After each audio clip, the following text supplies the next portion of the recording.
परमात्मा को पाने तथा उसका वास्तविक लाभ प्राप्त करने के लिए पवित्र बाइबल में प्रमाण है कि प्रभु ने मनुष्य को अपना ही स्वरूप बनाया। 6 दिन में सृष्टि रचकर 7वें दिन विश्राम किया। कुरान शरीफ में प्रमाण है कि हजरत मोहम्मद को खुदा स्वयं कह रहे हैं कि मैंने तुम्हें उस परमात्मा की महिमा बताने के लिए भेजा है। वो परमात्मा कबीर है जिसने 6 दिन में सृष्टि रची तथा 7वें दिन तख्त पर जा विराजा। उसकी खबर किसी बाखबर से पूछकर तो देखो। कृपया अवश्य सुनिए जगत गुरु तत्वदर्शी संत रामपाल जी महाराज के अमृत वचन।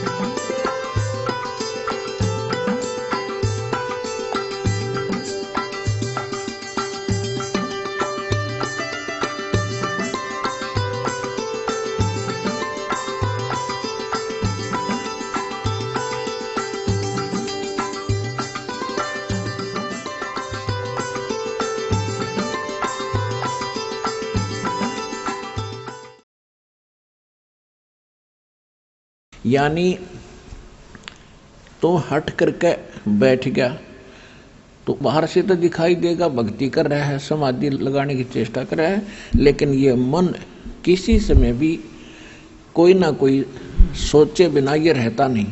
अब इसके लिए कहा कि तू काम भी कर, भक्ति भी कर, इस कर्म इंद्रियों को लगाए रख, काम भी कर और भक्ति भी कर। ये देखिए अब कहते हैं जो इन कर्म इंद्रियों को जो रोक कर चिंतन करता है, और वो मिथ्याचारी और दम्भी यानी पाखंडी कहा जाता है कि कोई हट करके बैठता है, जैसे 2.5 घंटे सुबह 2.5 घंटे शाम, ये राधा स्वामी वाले और अन्य तकरीबन यह गुट्टी पे हुए सब ने, कहते ये पाखंडी लोग हैं, दम्भी हैं, ये साधना नहीं है भक्ति करने की। देखना 7वें में स्पष्ट कर दिया है कि किंतु अर्जुन,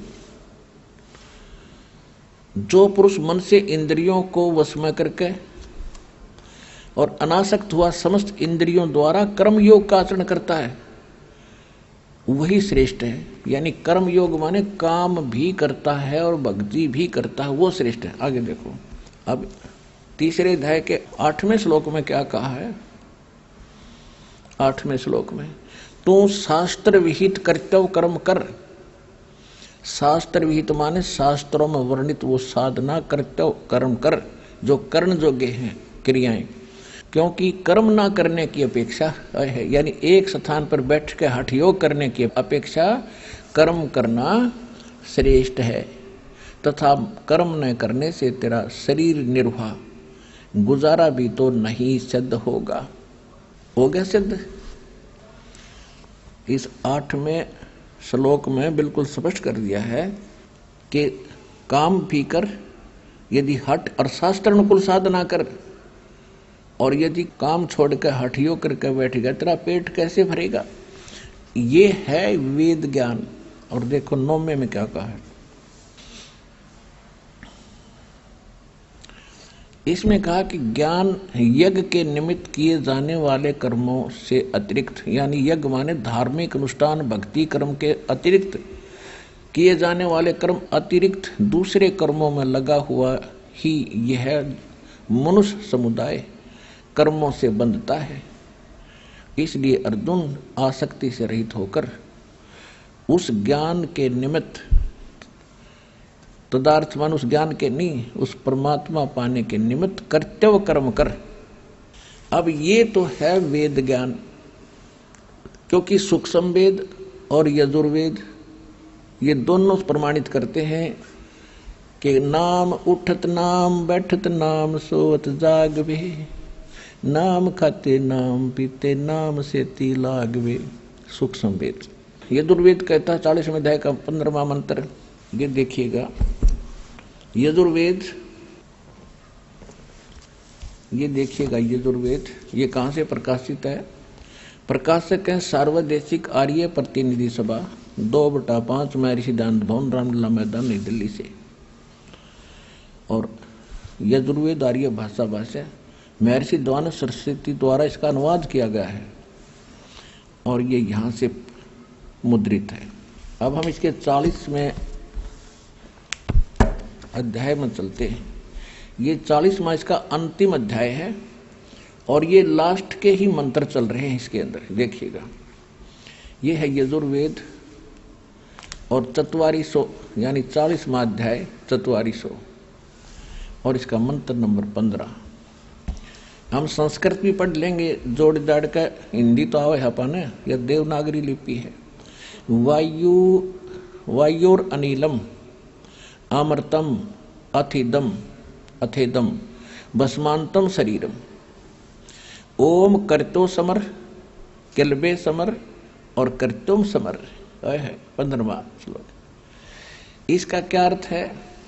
वायु अनिलम अमृतम अथ इदम भस्मांतम शरीरम। इसका अर्थ है कि जब तक तेरा शरीर का नाश हो तब तक, अनल माने होती है वायु, इस वायु यानी श्वास के द्वारा सेवन करना होता ओम का। तो इसमें क्या बताया है कि ओम करतु समर किलबे समर। नीचे देखिएगा, ओम करतो समर किलबे समर और करतुम समर। अब देखिए इस अज्ञानी दानंद का अनुवाद दिखाऊंगा, क्योंकि इनको कोई ज्ञान नहीं था। ये सिर्फ संस्कृत भाषा अवश्य जानते थे, तत्व ज्ञान इनके पास था नहीं, जिस कारण से इन्होंने, जहां इनकी बुद्धि ने काम नहीं किया, उड़ंगा कर दिया। अब इसका सीधा अर्थ है कि ओम करतु समर, ओम का जाप काम करते करते सिमरण कर। अब इसके अनुवाद से आपको और आसानी से सिद्ध होगा कि यो भी कोशिश कर रहा है, अर्थ तो ठीक करने की चेष्टा कर रहा है, लेकिन विचलित होने के कारण ये निष्कर्ष नहीं दे पा रहा। देखिएगा, ये इनका अनुवाद है दानंद जी का। कर्तो माने कर्म करने वाले जीव तू शरीर छूटते समय। ये ओम लिखा है, ये ओम लिखा है। इसने जैसे ये कर्तु है, कर्तु का अर्थ कर दिया कर्म करने वाले जीव, बिल्कुल ठीक है। और ओम का भी यहाँ अर्थ लिखना था, ओम ही लिखना था। ओम माने ओम को, समर माने समण कर, किलबे माने अपने सामर्थ्य के लिए परमात्मा और उनके अपने स्वरूप का समरण माने समण कर, कर्तव्य माने अपने किए का समण कर। वायु माने धनजा दिवायु, अनल माने कारण रूप वायु को, कारण रूप वायु, अमृतम अविनाशी कारण को धारण करता अथ, इसके अनंतर इदम इस शरीर नष्ट, शरीरम नष्ट होने वाला, सुखादि का आश्रय शरीर, भस्मांतम अंत में भस्म होने वाला। तो ऐसा जान, कोई अर्थ है इसका? कोई सिर पैर है इसके अर्थ का? इसका सीधा सा अर्थ है कर्तो माने काम करने वाले। यहाँ लिखा है ओम करतो समर, काम करते करते समण कर। और किलबे, किलबे माने किलबलाहट, एक विशेष कसक के साथ, तड़फ के साथ उस नाम का जाप करे।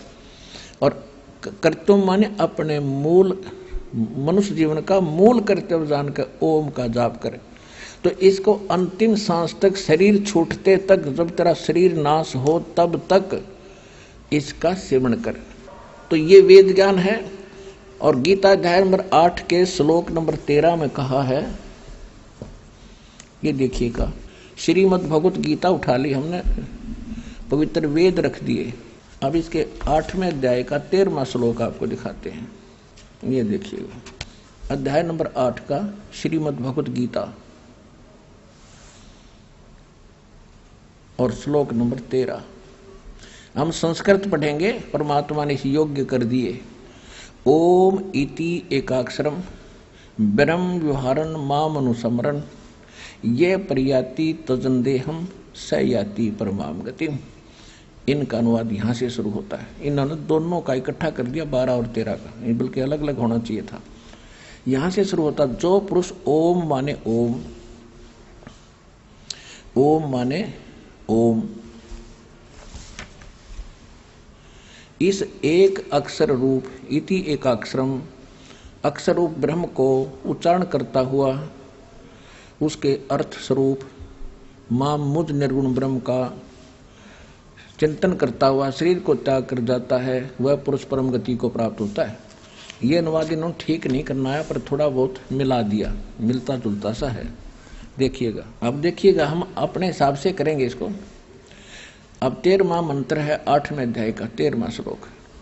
ओम माने ओम, इति माने यह, एकाक्षरम, ओम इति यानी यह, केवल यही, एकाक्षरम माने एक अक्षर, ओम यही, ब्रह्म व्यवहारण माम अनुसमरण, माम ब्रह्म मुझ ब्रह्म का उच्चारण करके सिमरण करता हुआ, यह परियाति तजनदेहम, जो शरीर त्याग कर जाता है, सयाति परमाम गति, वह परम गति यानी ओम के जाप से मिलने वाली परम गति को प्राप्त होता है, जो शरीर त्यागते समय तक भस्मांतम शरीरम, यजुर्वेद अध्याय नंबर 40 के श्लोक नंबर 15 वाला ये ज्यों का त्यों है। यही परमात्मा की सुख संवेद में है। राम नाम रटते रहो, राम नाम रटते रहो, जब तक घट में प्राण, कभू तो दीन दयाल के भनक पड़ेगी कान। यानी अंतिम सांस तक राम का नाम जपते रहो। अब कौन से राम का?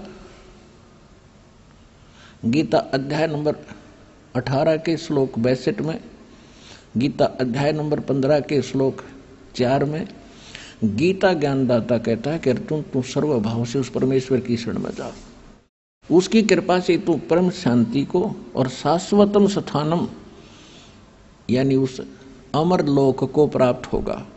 15वें अध्याय के 4 श्लोक में कहा कि तत्वदर्शी संत मिलने के उपरांत उस तत्व ज्ञान रूपी इस शस्त्र से अज्ञान रूपी इस अंधकार में इस गुत्थी को काट के उसके पश्चात परमेश्वर के उस परम पद की खोज करनी चाहिए, जहाँ जाने के बाद साधक फिर लौटकर संसार में कभी नहीं आते, और केवल उसी परमात्मा की भक्ति करो जिसने सारे संसार की संसार रूपी वृक्ष की रचना की है।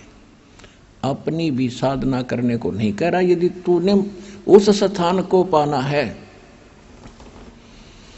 अमरलोक को पाना है, सतलोक को पाना है और जन्म मरण का ये झंझट छुटवाना है, तो तत्वदर्शी संतों की खोज कर और उसी भगवान की भक्ति कर जो गीता ज्ञानदाता से अन्य है। अब पवित्र यजुर्वेद, पवित्र सुख संवेद और पवित्र श्रीमद् भगवत गीता में वेद ज्ञान, ये एक ज्ञान है, ये बिल्कुल सही है। अब ओम नाम से क्या प्राप्ति होती है? ब्रह्मलोक। इससे पहले थोड़ा सा आपको देवी पुराण दिखाऊंगा। पुण्यात्माओं, आप जी ने बहुत दिन सुन लिए राम कृष्ण और सुदामा की कथाएं। वो तो अच्छी बात है, धार्मिक व्यक्तियों को कोई ना कोई सहारा चाहिए था, हम उसमें लगे रहे। लेकिन अब जब बच्चे सियाने हो जाएं तो वो बच्चे जो स्कूल में पढ़ते हैं वो आजीवन पहली का कायदा नहीं पढ़ना चाहिए उन्होंने। अगर सफलता पानी है तो आगे की क्लासेज भी अटेंड करनी पड़ेंगी। तो वो सतलोक आश्रम बरवाला में उसे आगे की पढ़ाई पढ़ाई जाती है, वो सुनिएगा। अब ओम नाम किसका है? ओम नाम से क्या प्राप्ति होती है ये देखिएगा। श्रीमद् देवी भागवत यानी श्री देवी पुराण गीता प्रेस गोरखपुर से प्रकाशित है। श्रीमद् देवी भागवत सचित्र मोटा टाइप, संक्षिप्त केवल हिंदी, संपादक हनुमान प्रसाद पोदार, चिमनलाल गोस्वामी, और ये यहां से प्रकाशित है। इसके मुद्रक और प्रकाशक हैं गीता प्रेस गोरखपुर। इसके 562 पृष्ठ पर आपको ले चलते हैं। उसमें क्या वर्णन है कि देवी यानी दुर्गा जी हिमालय राजा को ज्ञान बता रही है और वो कह रही है कि आप मेरी भक्ति भी छोड़ दो, केवल ब्रह्म की पूजा करो। ब्रह्म की, उसका ओम नाम है। ओम नाम का जाप ब्रह्म पाने का उद्देश्य करके करोगे तो आप ब्रह्म लोक में चले जाओगे, ब्रह्म के पास जो ब्रह्म लोक में रहता है। देखिएगा, यह है 562 पृष्ठ, संक्षिप्त देवी भागवत। हम नीचे आते हैं। देवी के द्वारा हिमालय को ज्ञानो उपदेश, ब्रह्म स्वरूप का वर्णन। श्री देवी जी कहने लगी, पर्वतराज, ये तो पहले अपने विषय में बताती है, फिर कहती है उस ब्रह्म का क्या स्वरूप है यह बतलाया जाता है, जो प्रकाश स्वरूप सबके अत्यंत समीप स्थित हृदय रूप गुहा में स्थित होने के कारण गुहाचर नाम से प्रसिद्ध और महान पद अर्थात परम प्राप्य है।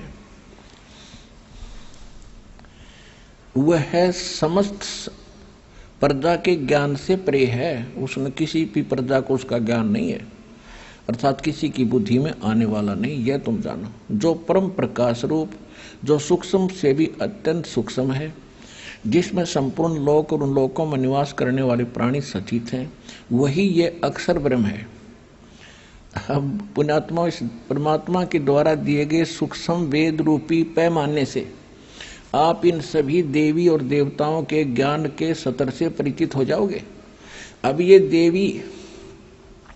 देवी जी ब्रह्म को कहीं अक्षर ब्रह्म कह रही है, कहीं परम अक्षर कह रही है। देखो, और फिर गीता से प्रमाणित करेंगे आपको कि सरपुरुष अलग है, अक्षर पुरुष अलग है, और परम अक्षर पुरुष वो सुप्रीम पावर है। यहां देखिएगा, वही अक्षर ब्रह्म है। देवी जी कह रही है, ब्रह्म को कह रही है, ब्रह्म ही अक्षर ब्रह्म है। वही सबके प्राण है, वही सबकी वाणी है और वही सबके मन है। वह यह परम सत्य और अमृत अविनाशी तत्व है। सौम्य उस वेदन योग्य लक्ष्य को तुम वेधन करो, मन लगाकर उसमें तन में हो जाओ। अब हम ज्यादा ना करें, यहाँ के क्या करिए, अक्षर रूप ब्रह्म को लक्ष्य बनाकर वेदन करो। प्रणव यानी ओम तो धनुष है, जीवात्मा बाण है, ब्रह्म और ब्रह्म को उसका लक्ष्य कहा जाता है। यानी जीवात्मा ओम का जाप करे, ब्रह्म पाने का उद्देश्य रखे। अब यहां कहती है उस एकमात्र परमात्मा को यानी ब्रह्म को जाने, दूसरी सब बातों को छोड़ दे। अपनी पूजा को भी कह रही है, मेरी भी पूजा छोड़ दे तू। यही अमृत रूप परमात्मा के पास पहुंचाने वाला पुल है। संसार समुद्र से पार होकर अमृत स्वरूप परमात्मा को प्राप्त कराने का यह सुलभ साधन है। इस आत्मा का, परमात्मा का ओम के जप के साथ ध्यान करो। इससे अज्ञान अंधकार से सर्वथा परे और संसार समुद्र से उस पार जो ब्रह्म है उसको पा जाओगे। तुम्हारा कल्याण। ओम का जाप कर ब्रह्म प्राप्ति हो जाएगी। और वो कहाँ रहता है ब्रह्म? वह है 563 पर पढ़ रहे हैं। वह है यह सबका आत्मा ब्रह्म, ब्रह्मलोक रूप दिव्य आकाश में स्थित है, ब्रह्मलोक में रहता है। ठीक। अब श्रीमद देवी भागवत में देवी जी ने स्वयं बता दिया, ओम का जाप कर, यह ब्रह्म का मंत्र है, इसके जाप से ब्रह्म प्राप्ति हो जाएगी। वो ब्रह्म लोक में चला जाएगा, वो वहां रहता है। अब गीता अध्याय नंबर 8 के श्लोक नंबर 16 में कहा है कि ब्रह्म लोक में गए हुए प्राणी भी जन्म मृत्यु के अंदर हैं। देखिएगा, ये है श्रीमद् भगवत गीता। हमने अब उठा ली, श्री देवी पुराण रख दी। ये 8वां अध्याय, ये 8वां अध्याय, और इसका हमने 13 पढ़ लिया। देखिए 16 में, 8वें अध्याय का 16वां श्लोक क्या देता, प्रमाण देता है कि हे अर्जुन, ब्रह्मलोक पर्यंत सब लोग पुनरावर्ती में हैं। ये पुनरावर्ती को स्टार लगा के या नीचे विश्लेषण किया है, अर्थात जिनको प्राप्त होकर पीछे संसार में आना पड़े ऐसे। इसलिए पुनरावर्ती उसको कहते हैं जो उसको प्राप्त होकर भी जन्म मृत्यु में सदा रहे, आना पड़े वापस। वहां गए हुए प्राणी भी वापस आते हैं ब्रह्मलोक में। अब यहां इन्होंने थोड़ी सी गलती की है, परंतु हे कुंती पुत्र, मुझको प्राप्त होकर पुनर्जन्म नहीं होता। ये अनुवाद गलत किया इन्होंने। देखो पुण्यात्माओं, यदि ये ऐसे विद्वान होते तो मुझे क्या जरूरत थी इनके मत्था पिचाई करने की। अगर हम इनके इस अनुवाद को श्रेष्ठ माने कि गीता ज्ञानदाता ब्रह्म ये कह रहा है कि मुझे प्राप्त होकर फिर किसी का जन्म मृत्यु नहीं होगा, तो गीता अध्याय नंबर 2 श्लोक नंबर 12, गीता अध्याय नंबर 4 के श्लोक 5 और 9, गीता अध्याय नंबर 10 के श्लोक नंबर 2, 3 गलत हो जाते हैं, जिनमें यह कहता है कि अर्जुन तेरे और मेरे बहुत जन्म हो चुके, तू नहीं जानता मैं जानता हूं। तो एक खाकनवाद इनका। इसका अर्थ यहां पर यह बनता है कि जो ये नहीं जानते अर्जुन, विद्यते माने विद धातु से बना है विद्यते, जो ये नहीं जानते, विद्यते माने नहीं जानते कि ब्रह्मलोक में गए हुए भी पुनरावर्ती में हैं, तो वो लोग मुझे प्राप्त होकर भी पुनर्जन्म को प्राप्त होते हैं। इसका सीधा अर्थ ये बनता है। इन्होंने गलत किया है। देखिएगा अध्याय नंबर 2 के और श्लोक नंबर 12 को आपको दिखाते हैं। ये देखिएगा, गीता अध्याय नंबर 2 और श्लोक नंबर ये 12। इसमें कहा कि अर्जुन न तो ऐसा है कि मैं किसी काल में नहीं था, अथवा तू नहीं था, अथवा ये राजा लोग नहीं थे, और न ही ऐसा है कि इससे आगे हम सब नहीं रहेंगे। यानी तेरी मेरी, तू और मैं पहले भी जन्मे थे, आगे भी जन्मते रहेंगे। फिर देखिए अब चौथे अध्याय के 5 और 9 में, ये है श्रीमद् भगवत, ये है चौथा अध्याय और श्रीमद् भगवत गीता, श्रीमद् भगवत गीता और अध्याय चौथे अध्याय का 5वां श्लोक। अब यहां इसका अनुवाद है, हे प्रणतम अर्जुन, मेरे और तेरे बहुत से जन्म हो चुके हैं, उन सबको तू नहीं जानता किंतु मैं जानता हूं। अब देखिए 9 में क्या कहा है कि हे अर्जुन, मेरे जन्म और कर्म दिव्य माने अलौकिक हैं। इस प्रकार जो मनुष्य तत्व से जान लेता है वह शरीर को त्याग कर फिर जन्म को प्राप्त नहीं होता और मुझे ही प्राप्त होता है। अब यू क्या कहता है कि जो इसका सीधा सा अर्थ है कि अर्जुन तेरे और मेरे बहुत जन्म हो चुके हैं और मेरे जन्म और कर्म अलौकिक हैं, यानी और जो इनको नहीं जानता वो मुझे ही प्राप्त होता है, जो इस तत्व से परिचित नहीं है वो मुझे ही प्राप्त रहता है, और मेरे और तेरे जन्म मृत्यु बहुत होली है। सीधी सी बात है। अब 10वें अध्याय का दूसरा श्लोक कति कंसेप्ट क्लियर कर देगा। ये देखिएगा 10वां अध्याय श्रीमद् भगवत गीता, ये यहीं पर है। मेरी उत्पत्ति को प्रभाव माने जन्म को न देवता लोग जानते हैं और न महर्षि जानते हैं, क्योंकि मैं सब प्रकार से देवताओं का और महर्षियों का आदि कारण हूं। अब इससे क्या सिद्ध हो गया? गीता ज्ञान दाता ये ब्रह्म है, ज्योति निरंजन काल है, सर्वपुरुष है। इसका जन्म परमात्मा कबीर जी से हुआ। एक अंडे में उसके वचन शक्ति से एक आत्मा उसमें प्रवेश हुई, तब ये परमात्मा के वचन से इसका जन्म हुआ। और इस ज्योति निरंजन से और दुर्गा से ब्रह्मा विष्णु महेश और सब अन्य प्राणियों की उत्पत्ति हुई। तो ये कह रहा है कि मेरे जन्म को न देवता जानते, ब्रह्मा विष्णु महेश, न ये ऋषि जान सकते, क्योंकि ये मेरे से जन्मे हैं। तो जैसे पिता की डेट ऑफ बर्थ संतान नहीं जानते, पिता के जन्म को संतान नहीं जान सकती, दादा बता सकता है। तो सबके जो दादाजी, सबके जनक कबीर परमेश्वर जी ने आकर हमें बताया है इसके जन्म को, और जो आज दास ने आपके सामने खोला है।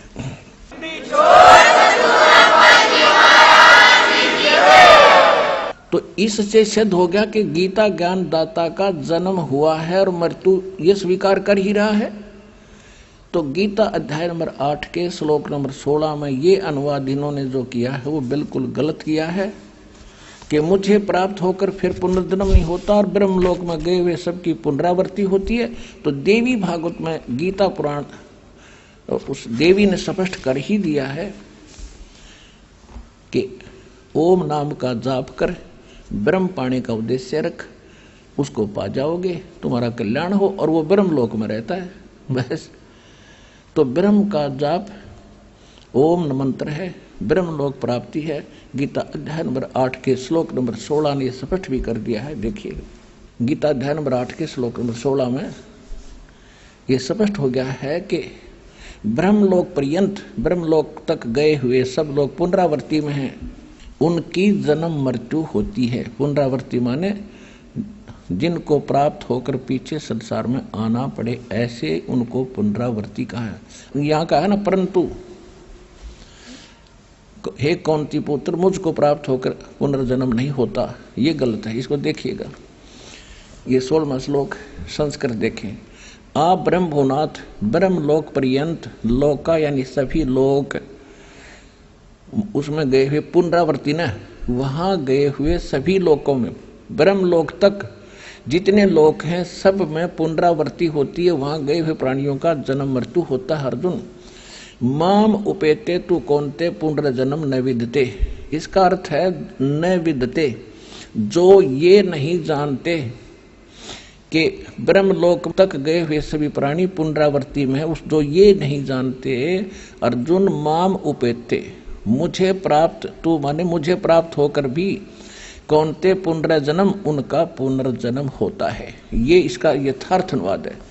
इनके अनुवाद को यदि माने कि मुझे प्राप्त होकर पुनर्जन्म नहीं होते, तो ये 3 गीता जी के 3 श्लोक रिजेक्ट हो जाते हैं। वो सही है, ये गलत है, क्योंकि उनमें यह स्वीकार करता है कि मेरी जन्म मृत्यु होती है, तू नहीं जानता, और तेरे भी होते हैं। तो अब हम आते हैं, ये स्पष्ट हो गया कि जो ज्ञान हमारा सूक्ष्म वेद, इन सबका एक सबको जांचने का पैमाना है सूक्ष्म वेद, और सूक्ष्म वेद आज तक कोई जाना नहीं इस दास के अतिरिक्त या उन महापुरुषों के अतिरिक्त जिनको भगवान सीधे मिले थे, जिनके शुभ नाम दास बहुत बार आपको गिनाता है। कौन कौन? आदरणीय धर्मदास साहिब जी बांधवगढ़ वाले, आदरणीय मुल्कदास साहिब जी, आदरणीय नानक साहिब जी सिख धर्म के प्रवर्तक जो माने जाते, आदरणीय दादू साहिब जी, आदरणीय गरीबदास साहिब जी गांव छुड़ानी जिला झज्जर हरियाणा वाले, आदरणीय घीसा दास जी साहिब जी गांव खेखड़ा जिला बागपत उत्तर प्रदेश वाले, आदरणीय स्वामी रामानंद जी काशी वाले। इन महापुरुषों को परमात्मा सीधे मिले थे, उनको छोड़कर, और उसके बाद इस दास के अतिरिक्त इन गूढ़ रहस्यों को जानने वाला इस पृथ्वी पर नहीं था। और उनको हिदायत थी कि अभी इनको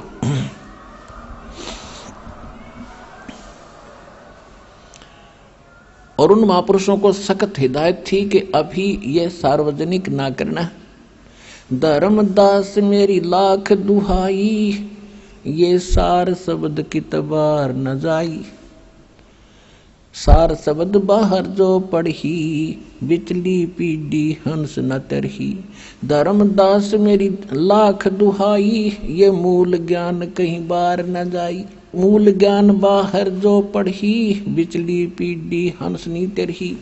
मूल ज्ञान और सार नाम को तब तक छुपाई जब तक द्वादश पंथ ना मिट जाए। जब तक ये काल के सारे पंथ ना मिटे तब तक इसको छुपा के रखना। और बिचली पीढ़ी, यदि ये पहले सार्वजनिक हो गया तो मेरा दास आवेगा, वो कैसे भिन्नता बताएगा। तो सभी महापुरुषों को, नानक साहिब जी को भी यही कह दिया था कि इसको, इस मंत्र को भी किसी को मत बताना।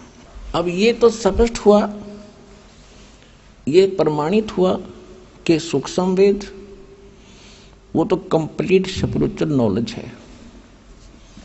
ये देखिएगा श्रीमद् भगवत गीता अध्याय नंबर 4 का श्लोक नंबर 32, इसको भी थोड़ा निर्णय करेंगे आज इसका। चौथे अध्याय का 34वां श्लोक, ये देखिएगा यजुर्वेद अध्याय नंबर 4 का और श्लोक नंबर 32। इसमें क्या लिखा है? एवं बहुविधा यज्ञा वितता ब्रह्मणे मुखे। यो ब्रह्मणे मुखे यहां गड़बड़ कर रखी इन्होंने अनुवाद में। कर्मजान विदितान सर्वान एवं ज्ञात्वा विमोक्षसे।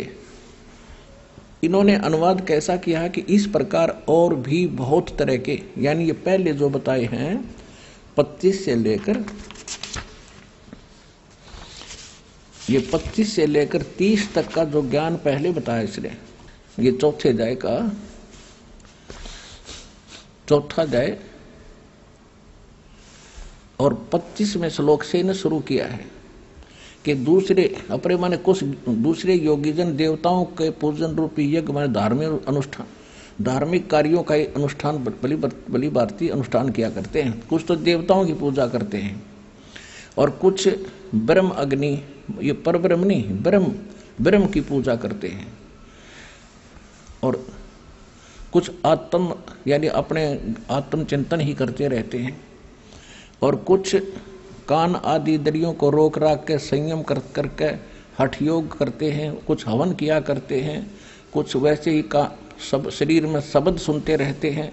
और 27 में फिर कहा है कि दूसरे योगी जन इंद्रियों की संपूर्ण क्रियाओं को और प्राणों की समस्त क्रियाओं को ज्ञान से प्रकाशित आत्म संयम योग में अग्नि में हवन किया करते हैं। यानी कुछ ऐसे कहते हैं कि बस आंख बंद करके बैठ जा और सांस बाहर आओ उस पर ध्यान रख, अंदर जाओ उस पर ध्यान रख, ये उनकी साधना है।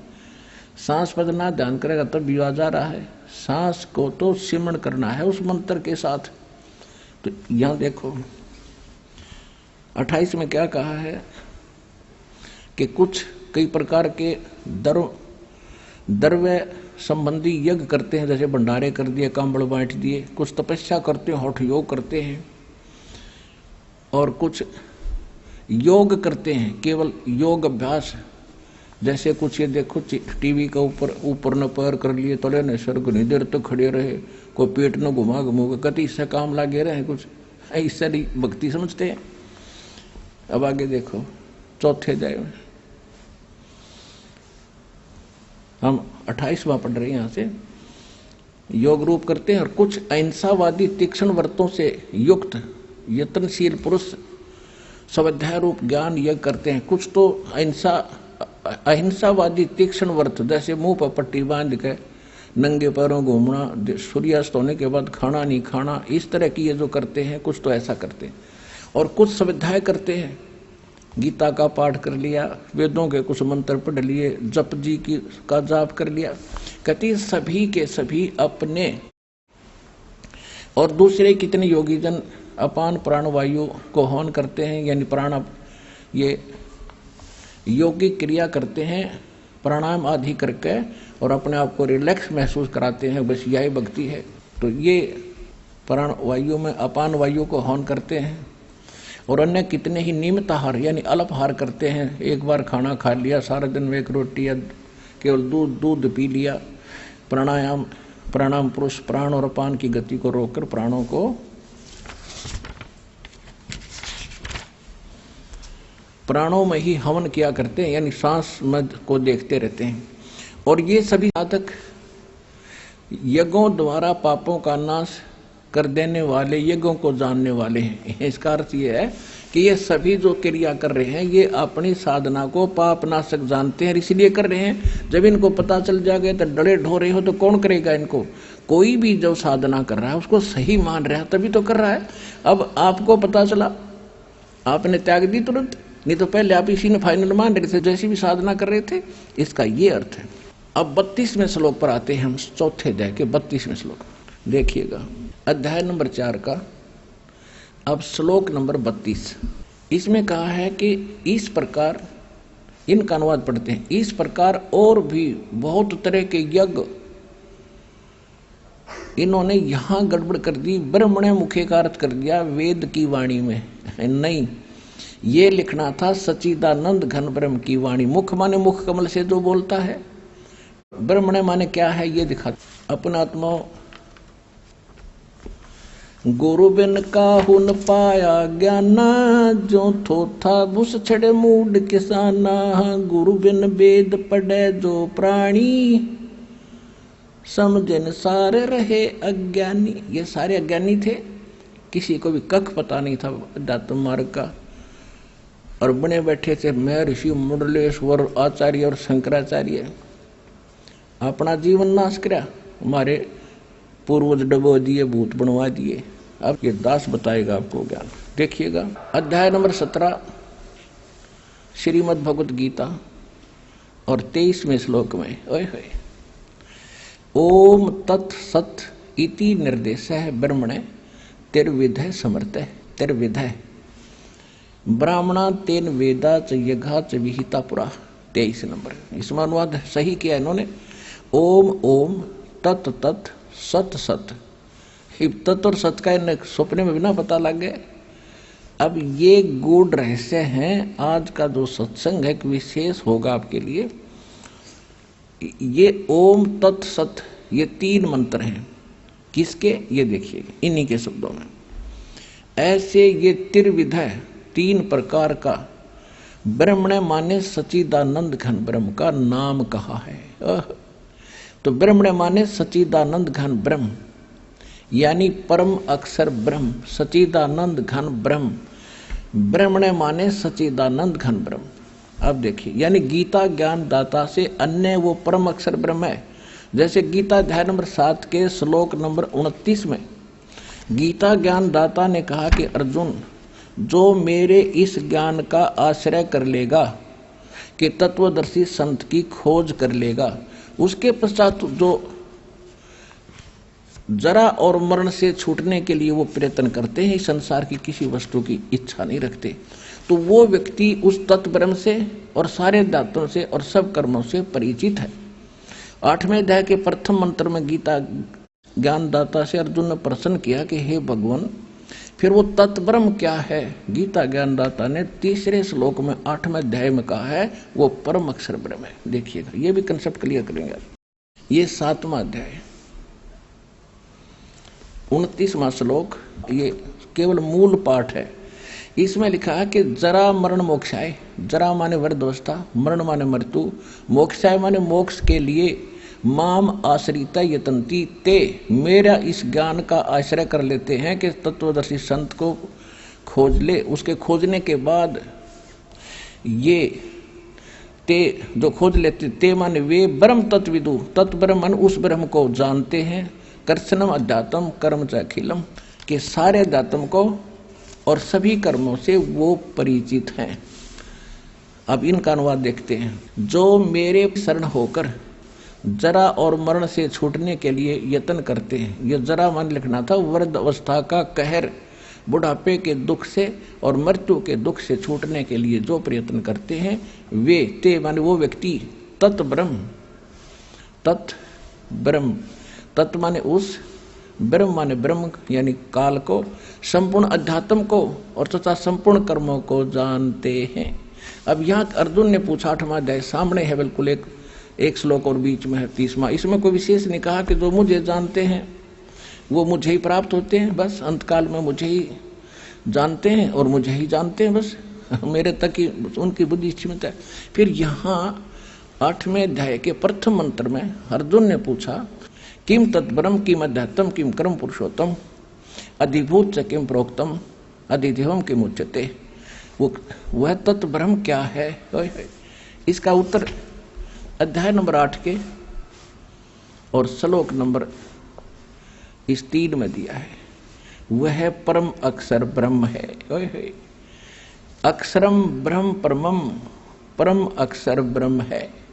अपुण्यात्माओं, आपकी PhD करवा दूंगा और अंगुलियां पर नोट करवा दूंगा सारे शास्त्रों के श्लोक मंत्र, चाहे ब्रह्मा जी और विष्णु आ जियो आपके सामने, चाहे शिव जी आ जियो, सबके ज्ञान में परास्त कर दोगे उनको। अब देखिएगा श्रीमद् भगवत गीता अध्याय नंबर 4 का श्लोक नंबर 32 में आगे इसमें कहा है कि इस प्रकार, यानी जो 25 से 30 तक बताया है, उससे ऐसे इस प्रकार बहुत तरह के यज्ञ माने धार्मिक अनुष्ठानों की जानकारी, ब्रह्मणे माने सच्चिदानंद घन ब्रह्म कहो, परम अक्षर ब्रह्म कहो, पूर्ण परमात्मा कहो, सत्पुरुष कहो, अमर पुरुष कहो, उसको कबीर देव कहो। वो कबीर परमात्मा सह शरीर सतलोक से चलकर आता, ये वेद बताते हैं कि अपने मुख कमल से वो कवियों की तरह आचरण करता हुआ अपने तत्व ज्ञान का प्रचार करते हैं। वो तत्व ज्ञान है, वो सूक्ष्म वेद है, वो सच्चिदानंद घन ब्रह्म की वाणी है, वो कबीर वाणी है जो भगवान खुद बोलते हैं अपने मुख से।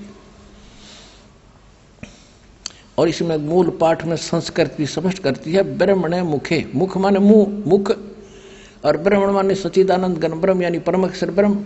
परम अक्षर ब्रह्म के मुख से उच्चरित वाणी में धार्मिक यज्ञों यानी धार्मिक अनुष्ठानों की जानकारी विस्तार से कही गई है, वो तत्व ज्ञान है। देखो अब चौथे अध्याय का 32वां श्लोक आपको 10 अनुवाद करके समझा रहा है।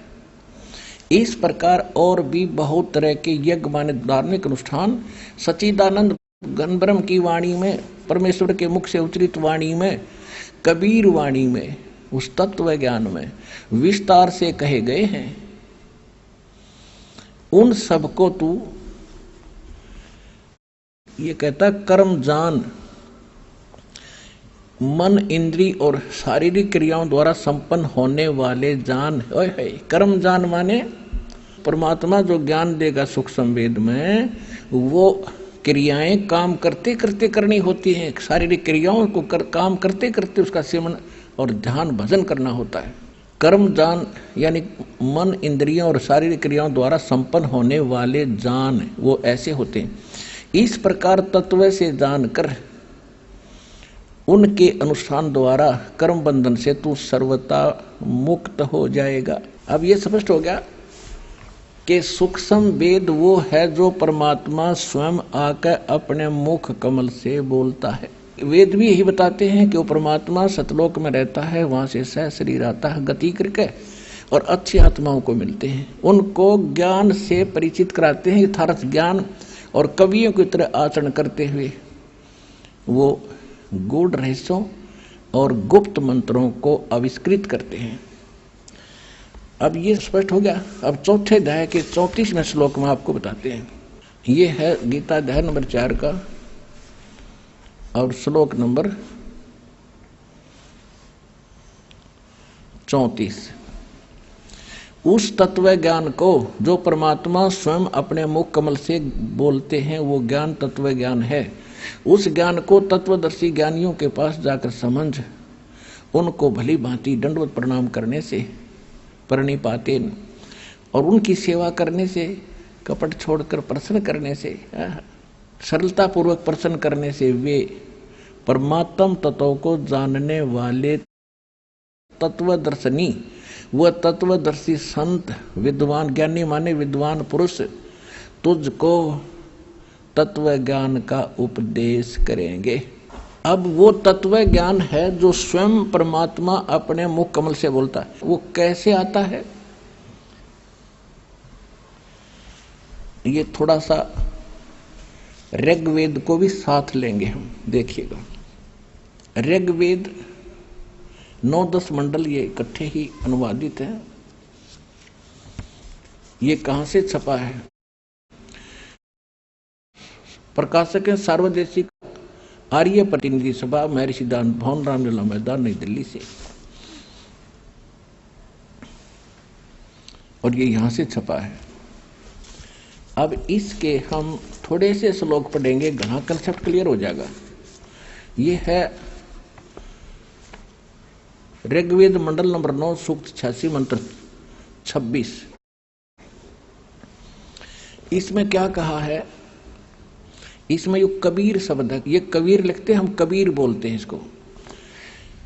यज्ञ करने वाले यजमानों के लिए परमात्मा यानी यज्ञ माने धार्मिक अनुष्ठान करने वाले, यजमान माने भक्तों के लिए परमात्मा सब रास्तों को सुगम करता हुआ उनके विघ्नों यानी संकटों को मर्दन करता है, उनका नाश कर देता है और उनको पवित्र करता हुआ और अपने रूप को सरल करता हुआ वह कांति में यानी तेजो में शरीर वाले परमात्मा कबीर दे, ये कबीर शब्द है, कबीर हम इसको कबीर बोले वह को, इन्होंने ये अपसर्ग लगा के ऐसा कर दिया, इसका अर्थ कर दिया सर्वज्ञ, कवि बना दिया और कवि का अर्थ कर दिया सर्वज्ञ। कोई कवि आज तक सर्वज्ञ हुआ है?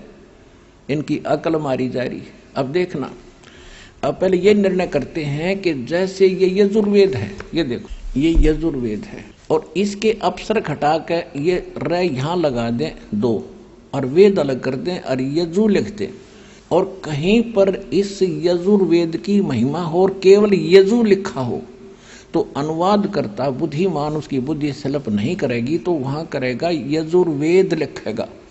ऐसे ही जहां कबीर भी लिखा है इन्होंने अपसर्ग लगा के, तो इसके अनुवाद में लिखना पड़ेगा कबीर देव।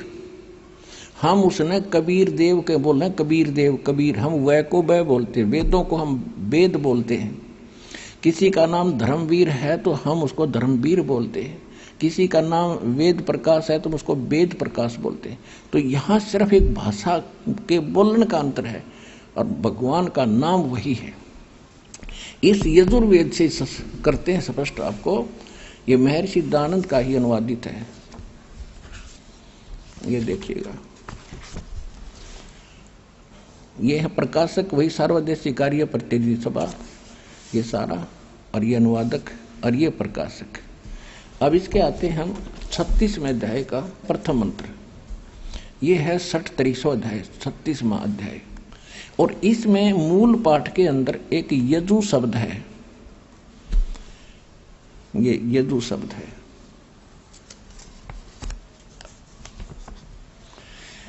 रच्चम वाचम परपदे मनो यजु परपदे, ये यजु शब्द है ओनली, ये यजुर्वेद की महिमा है यहाँ पर।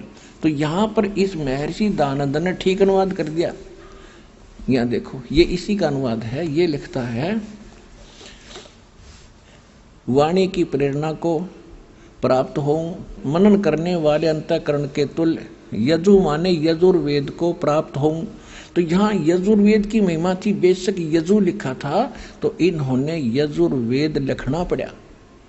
अगर यजु भी लिखा है तो ये अंडरस्टूड है कि उसको समझाने के लिए यजुर्वेद लिखना पड़ेगा कि यजुर्वेद के विषय में कहा जा रहा है। ठीक इसी प्रकार अब हम फिर आते हैं इस ऋग्वेद, इस ऋग्वेद के ऊपर। ये भी ये वहीं से प्रकाशित आपको, ये यहाँ से, ये इसके प्रकाशक हैं वही जो, और ये यहाँ से ये प्रकाशित है। अब हम ऋग्वेद मंडल नंबर 9 सूक्त 86 का मंत्र 26 फिर पढ़ेंगे। ये देखो 26, यज्ञ करने वाले यजमान माने भक्तों के लिए, यज्ञ माने धार्मिक अनुष्ठान यानी भक्ति करने वाले भक्तों के लिए परमात्मा सब रास्तों को सुगम करता है हुआ उनके विघ्नों यानी संकटों का नाश करता है, मर्दन करता है और उनको पवित्र करता हुआ और अपने रूप को सरल करता हुआ। परमात्मा का वहाँ सतलोक में शरीर की शोभा इतनी है, एक रोम में, एक बाल में, रोमकूप में करोड़ सूर्य मिला दे, करोड़ चंद्रमा, इतना नूर है। और पूरी बॉडी का कितना हो गया, मनुष्य दृश्य है परमात्मा। तो अगर वो एज इट इज यहाँ आ जाता, हमारी आंखें बंद हो जाए, हम देख नहीं सकते। तो अपने उस रूप को हल्का तेज पुंज का सरल करके और सिंपल बना कर आते हैं। और यही गरीबदास जी कहते हैं, तेज पुंज तन दे धर के इस विध हमको भेंट ही, इस तरह हमें मिलते हैं। अब देखिएगा, अपने रूप को और सरल करता हुआ वह कांति में माने तेजों में शरीर वाले परमात्मा कबीर देव, यहाँ हम इसको करेंगे कबीर देव, कबीर साहब, ये कबीर परमात्मा, कबीर देव लिखेंगे हम इसको, नोट सर्वज जय। वो कबीर देव यानी कबीर साहब विद्युत के समान क्रीड़ा करता हुआ यानी बिजली जैसी गति से वर्णीय माने वर्णीय पुरुषों को प्राप्त होता है। वर्णीय माने अच्छी आत्माओं को, आदरणीय श्रेष्ठ आत्माओं को वो परमात्मा आकर मिलता है। और वो कहाँ रहता है? देखो, यही ऋग्वेद मंडल नंबर 9 सूक्त 86 के मंत्र 27 में स्पष्ट है कि जो परमात्मा ध्रुवलोक के यानी सतलोक के तीसरे पृष्ठ पर विराजमान है, ओहो वहां बैठा है वो परमात्मा, साकार है। आगे देखो, अब दिखाते हैं इसी ऋग्वेद मंडल नंबर 9 सूक्त 82 का 82 का, ये देखिएगा ऋग्वेद मंडल नंबर 9 सूक्त 82 और मंत्र नंबर 1 यहां पर है। इसमें कहा है कि जो सर्व उत्पादक प्रभु, सोम माने सबका उत्पादक परमात्मा, प्रकाश रूप सद्गुणों की वृष्टि करने वाला और पापों का हरण करने वाला, सब पापों का नाश करने वाला है, वह है राजेव। राजेव माने राजा के समान, राजा के समान राजेव। ये यहाँ राजेव है, राजेव राजा के। यहाँ देख लो 269 पृष्ठ पे, और ये दिखाएंगे 270 पृष्ठ पे। कोई जो ना कहे दे पृष्ठ गुना बदल गए होंगे। 270 पृष्ठ पे राजेव माने राजा के समान। ओए होए, राजा के समान दर्शनीय है, वो देखण में राजा की तरह है, सिंहासन पर बैठा है। आपने परमात्मा के द्वारा बताई हुई वाणी से धर्मदास जी ऊपर देख कर आए थे, वो कल आपने एक सत्संग में सुना भी था कि वहां परमात्मा का एक सिंहासन है, सिंहासन पर परमात्मा विराजमान है, उसके सिर पर मुकुट है। यही गरीबदास जी कहते हैं, अर्श कुर्स पर, आसमान के अंतिम छोर पर अर्श कुर्स पर सफेद गुंबद है जहां परमेश्वर का डेरा। कहते सवेत चक्र शर मुकुट विराज, ऊपर छतर, सवेत छतर शर मुकुट विराज और देखत ना उस चेहरे दो। ये निराकार निराकार कह बकवास कर रहे हैं कि तुमने साधना ठीक मिली नहीं, भगवान वो दिखाई दिया नहीं जिसके सिर पर सफेद छत्र है, सिर पर मुकुट है और सिंहासन पर विराजमान है। यही वेद बता रहे कि वो परमात्मा देखने में राजा के समान है, राजा की तरह बैठा हुआ मुकुट माकुट पहनकर, वो देखने में राजा के समान दर्शनीय माने देखने जो के देखने में उस प्रकार है। और वह है पृथ्वी आदि लोक लोकांतरों के चारों ओर शब्दमान हो रहा है। वह वर्णीय पुरुष को, वर्णीय माने अच्छी आत्मा को, श्रेष्ठ व्यक्ति को, जो दृढ़ भक्त है, ओए होए, जो दृढ़ भक्त है उसको पवित्र करता हुआ मिलता है, उसको आकर मिलता है। और जिस प्रकार विद्युत स्नेह वाले स्थानों को आधार बनाकर प्राप्त होता है, ओए होए। अब देखियो कितना स्पष्ट कर दिया वेद ने कि जैसे वो परमात्मा कबीर देव, वो सबकी रचना करने वाला, पाप नाश करने वाला वो परमात्मा राजा के समान देखने में मनुष्य दृश्य है। बहन जी नमस्कार। नमस्कार ससाइब। बहन जी क्या शुभ नाम है आप जी का? चंद्रकला। बहन जी कहाँ से आए आप? कोटा राजस्थान से, खेड़ा रसूलपुर गांव है हमारा। बहन जी परम संत सतगुरु रामपाल जी महाराज से नाम उपदेश लेने से पहले आप कौन सी भक्ति करते थे? भक्ति तो इसे नाम तो मंत्र जाप तो नहीं करते, रामलाल जी से आई थे, उसने नाम दिया था, मंत्र ने किया। और लक्ष्मीनाथ का मंदिर की पूजा करते हैं, और माता जी को, हनुमान जी को बहुत ज़्यादा मानते, उनकी भक्ति करते। तो जो आप भक्ति करते थे लक्ष्मीनारायण के मंदिर में, हनुमान जी को मानते थे और रामलाल जी सियाग से आपने नाम उपदेश ले रखा था, उस सब भक्ति का आपको क्या लाभ मिला? उससे कुछ भी लाभ नहीं मिला, लाभ तो नहीं मिला। और हमारे 18 साल के लड़के ने उसकी वो तो गई। बहन जी परम संत सतगुरु रामपाल जी महाराज की शरण में कैसे आए आप? हमारी लड़की ने टीवी देख रही, साधना चैनल पर जी ऐसे देखती हो, उन्हें देखते देखते परमात्मा को प्रोग्राम आयु ना, तो उन्हें ब्रह्मा जी का पिता को ने, विष्णु जी की माता को, शंकर का दादा को से देखकर उनके लगाने परमात्मा जी, उनकी मम्मी देख तो क्या आ रहा है, कभी नहीं सुना आपने, कभी देखा कौन? तो उन्हें की मन की क्या है, उन्हें देखा तो कैसे आ रहा है, तो देखे हम देखते रहे, 1-2 दिन देखते रहे। फिर हमारी टीवी खराब होगी, तो टीवी खराब होगी तो बच्चा पढ़ता है ना, रात को ज्ञान नहीं है तो कौन छो। तो फिर मन देखते देखते टीवी खराब होगी तो इसे न देखे को बच्चा पढ़ रहा है और रहने दे। फिर ऐसे करता करता परेशान हो गया मैं। फिर 2 महीना भर हो गया, उसको शांत होया, मन नहीं लगता है। फिर उनकी टीवी ठीक करा ला, इसमें मन लग जाएगा। तो टीवी देखी तो 1-2 दिन फिर वो बच्ची रोती हुई ना, वो प्रोग्राम देखी। बाद में 1-2-4 दिन प्रोग्राम देखी, उन्हें कि मम्मी